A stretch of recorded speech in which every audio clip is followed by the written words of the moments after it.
నిమిషం మీరు ఒకసారి లైన్ లో ఉండండి. రైట్, ఇదే అంశానికి సంబంధించి మరింత సమాచారం మా ప్రతినిధి చిదంబర్ రెడ్డి అందిస్తారు. చిదంబర్, చెప్పండి, మరి మోహన్ బాబుకు బీపీ డౌన్ అయ్యే హాస్పిటల్లో జాయిన్ అయినట్టుగా తెలుస్తోంది. మరి రాత్రి 11 గంటలకు రాచకొండ సిపి విచారణకు హాజరు కావాలని చెప్పినట్టుగా తెలుస్తోంది. మరి దీనికి సంబంధించి డీటెయిల్స్ ఏంటి? అయితే నిజంగానే ఆయనకు బీపీ ఎక్కువ అయ్యే హాస్పిటల్లో జాయిన్ అయ్యారా, లేకపోతే ఇప్పటికే జర్నలిస్ట్ సంఘాలన్నీ అక్కడ ఉద్యమం లాగా ఒక ఆందోళన అయితే స్టార్ట్ చేశారు.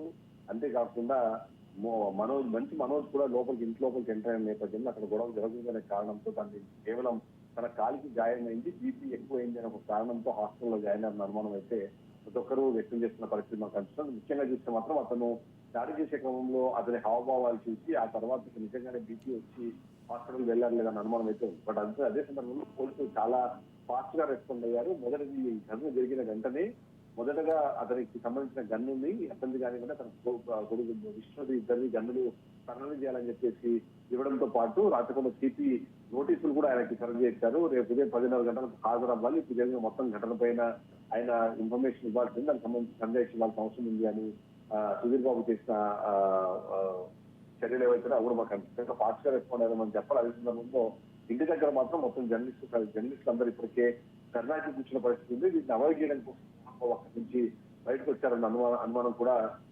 మనకైతే వినిపిస్తోంది. రైట్ చిదంబరం, ఇంతకుముందు మీరు చెప్పినట్టుగా చూసినట్టయితే రేపు ఉదయం 10:30 మోహన్ బాబుకు రాచకొండ సిపి హాజరు కావాలని నోటీసులు జారీ చేశారు. మరోవైపు చూసినట్టయితే బీపీ డౌన్ అయి మోహన్ బాబు హాస్పిటల్లో జాయిన్ అయ్యారు. ఇంకోవైపు చూసినట్టయితే మంచు మనోజ్కు కూడా దెబ్బలైనట్టుగా తెలుస్తుంది. ఓవరాల్ గా ఈ ఇన్సిడెంట్ కి సంబంధించి ఏం చెప్తారు?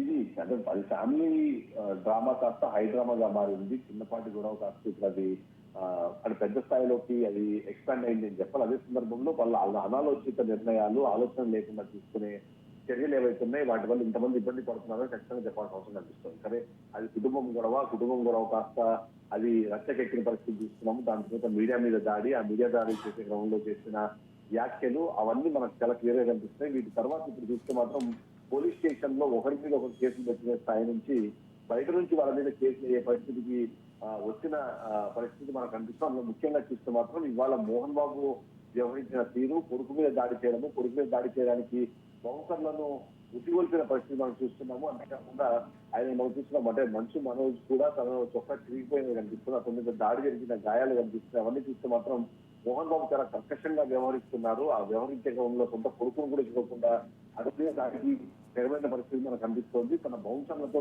సొంత కొడుకు మీదే దాడి చేయించే స్థాయికి ఆయన దిగజారిపోయారన్న ఒక అలాంటి ప్రశ్నలు అయితే ఎదురవుతున్న పరిస్థితి మనకు కనిపిస్తోంది.